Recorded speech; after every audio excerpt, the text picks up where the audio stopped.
ഇറാനിൽ ആക്രമണ പരമ്പര തീർക്കുക തന്നെയാണ് ഇസ്രായേലി സേന.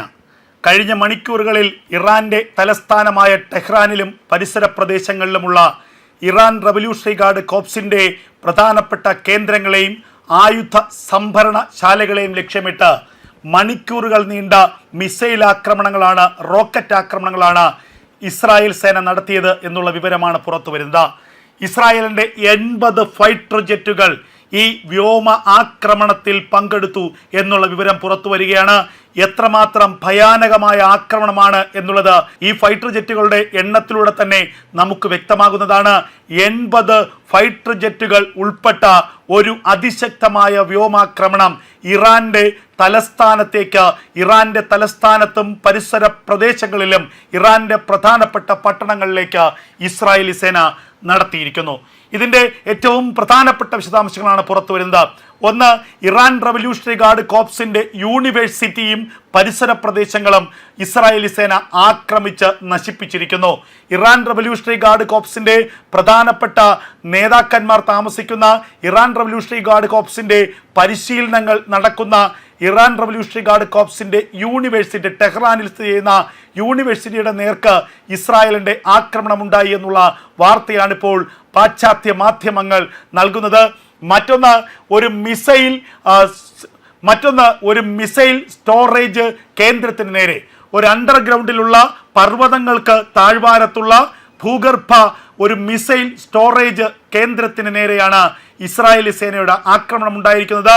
100 കണക്കിന് ബാലിസ്റ്റിക് മിസൈലുകൾ ഇവിടെ സംഭരിച്ചിരുന്നു എന്നുള്ള വിവരം പുറത്തു വരികയാണ്. ഹൈപ്പർസോണിക് ബാലിസ്റ്റിക് മിസൈലുകളുടെ ഒരു വമ്പൻ ശേഖരം തന്നെ ഈ മിസൈൽ സ്റ്റോറേജ് കേന്ദ്രത്തിൽ ഉണ്ടായിരുന്നു എന്നാണ് ഇപ്പോൾ ഇറാന്റെ മാധ്യമങ്ങളും അതുപോലെ അന്താരാഷ്ട്ര മാധ്യമങ്ങളും പുറത്തുവിടുന്ന വാർത്തകൾ. ആ ബാലിസ്റ്റിക് മിസൈൽ ശേഖരത്തെ ഒന്നാകെ ഇസ്രായേൽ തകർത്തിരിക്കുന്നു. ഇറാന്റെ പ്രതിരോധ സംവിധാനത്തിന് അതിശക്തമായി തിരിച്ചടി നൽകിയിരിക്കുന്നു. ഇറാന്റെ പ്രത്യാക്രമണ ശക്തിയെ പരമാവധി കുറയ്ക്കുകയാണ് ഇസ്രായേൽ ഈ ആക്രമണങ്ങളിലൂടെ ലക്ഷ്യമിടുന്നത്. മറ്റൊരു മിസൈൽ കേന്ദ്രത്തിൽ കൂടി ആക്രമണം നടത്തിയെന്നാണ് ഇപ്പോൾ ഇസ്രായേൽ മാധ്യമങ്ങൾ പുറത്തുവിടുന്നത്. ഇസ്രായേൽ സേനയുടെ തന്നെ സാറ്റലൈറ്റ് ഇമേജുകൾ ഇതിനെ സാധൂകരിക്കുന്നതാണ്. ഇസ്രായേൽ ഫൈറ്റർ ജെറ്റുകളിൽ നിന്നുള്ള ദൃശ്യങ്ങളടക്കം ഇപ്പോൾ ഇസ്രായേൽ സേന പുറത്തുവിടുന്നുണ്ട്. ഭയാനകമായ ആക്രമണമാണ് ടെഹ്റാനിലും പരിസരങ്ങളിലുമായി ഇസ്രായേലി സേന നടത്തിക്കൊണ്ടിരിക്കുന്നത്. ഇറാന്റെ എല്ലാ പ്രതിരോധ സംവിധാനങ്ങളെയും, ഇറാന്റെ മിസൈൽ ശേഖരത്തെ, ഇറാന്റെ ആയുധ ശേഖരത്തെ ഒന്നാകെ തകർത്ത് തരിപ്പണമാക്കി ഇറാന്റെ പ്രതിരോധ ശക്തിയെ, പ്രത്യാക്രമണ ശക്തിയെ ഇല്ലാതാക്കാനുള്ള നീക്കമാണ് ഇപ്പോൾ ഇസ്രായേൽ നടത്തിക്കൊണ്ടിരിക്കുന്നത്. ഗൾഫ് മേഖലയിൽ യുദ്ധം കൊടുമ്പിരിക്കൊണ്ടിരിക്കുന്നു എന്ന് വേണം കരുതാൻ. ആയത്തുള്ള അലി ഖമനേയിയെ വധിച്ചതിന് പിന്നാലെ ടെഹ്റാനിലേക്ക് നിരന്തരമായി നടത്തിയിരിക്കുന്ന വ്യോമാക്രമണത്തിന്റെ പിന്നാലെ വ്യോമാക്രമണ പരമ്പര തന്നെ ഇതാ ഇപ്പോൾ ഇസ്രായേൽ നടത്തിയിരിക്കുന്നു. 80 ഫൈറ്റർ ജെറ്റുകൾ പങ്കെടുത്ത ഒരു ഭയാനകമായ ആക്രമണ പരമ്പര തന്നെ ടെഹ്റാനിലേക്കും പരിസരത്തിലേക്കും ഇസ്രായേലി സേന നടത്തിയിരിക്കുന്നു. ആക്രമണത്തിൽ ഭയന്ന് വിറയ്ക്കുകയാണ് ഇറാൻ.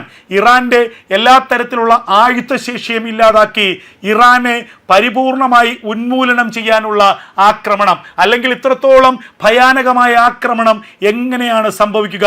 1, 2, 5 ഫൈറ്റർ ജെറ്റുകളല്ല, ഒരേ സമയം 80 ഫൈറ്റർ ജെറ്റുകൾ പങ്കെടുത്ത ഒരു ആക്രമണ പരമ്പര തന്നെയാണ് ഇസ്രായേലി സേന ഇറാനിലേക്ക് നടത്തിയത് എന്നുള്ള വിവരങ്ങൾ പുറത്തു വരികയാണ്. ഇറാൻ റവല്യൂഷണറി ഗാർഡ് കോർപ്സിന്റെ പ്രധാനപ്പെട്ട പരിശീലന കേന്ദ്രങ്ങളെയും മിസൈൽ സംവിധാനത്തെയും മിസൈൽ ശേഖരത്തെയും, നമുക്കറിയാം നിരവധി ബാലിസ്റ്റിക് മിസൈലുകൾ സ്വന്തമായുള്ള രാജ്യമാണ് ഇറാൻ. ബാലിസ്റ്റിക് മിസൈലുകൾ മാത്രമല്ല, അതീവ ശക്തിയുള്ള ഡ്രോണുകൾ, ഇത് രണ്ടുമാണ് ഇറാന്റെ ഏറ്റവും വലിയ ആയുധം. അപ്പോൾ ഇറാന്റെ ആയുധശേഷിയെ പരിപൂർണമായും ഇല്ലാതാക്കുക, ഇസ്രായേലിന് നേരെ തൊടുക്കാൻ ഇറാന്റെ പക്കൽ ഇനി ബാലിസ്റ്റിക് മിസൈലുകളോ ഹൈപ്പർസോണിക് മിസൈലുകളോ ഡ്രോണുകളോ ഉണ്ടാകരുത്. അതുകൊണ്ട് തന്നെ ഇറാന്റെ ആയുധ ശേഖരം എവിടെയുണ്ടോ അത് കണ്ടെത്തിക്കൊണ്ട് അതിനെ ഇല്ലായ്മ ചെയ്യാനുള്ള അതിമാരകമായ ആക്രമണമാണ് ഇപ്പോൾ ഇസ്രായേൽ നടത്തിക്കൊണ്ടിരിക്കുന്നത്. ഏറ്റവും ഒടുവിലത്തെ മണിക്കൂറുകളിൽ ടെഹ്റാനെ വിറപ്പിച്ചുകൊണ്ടുള്ള ആക്രമണം ഇറാൻ നടത്തി. ഏറ്റവും ഒടുവിലത്തെ മണിക്കൂറുകളിൽ ടെഹ്റാനെ വിറപ്പിച്ചുകൊണ്ടുള്ള ആക്രമണം ഇസ്രായേലി സേന നടത്തി എന്നുള്ള വിവരമാണിപ്പോൾ അന്താരാഷ്ട്ര മാധ്യമങ്ങൾ പുറത്തുവിടുന്നത്.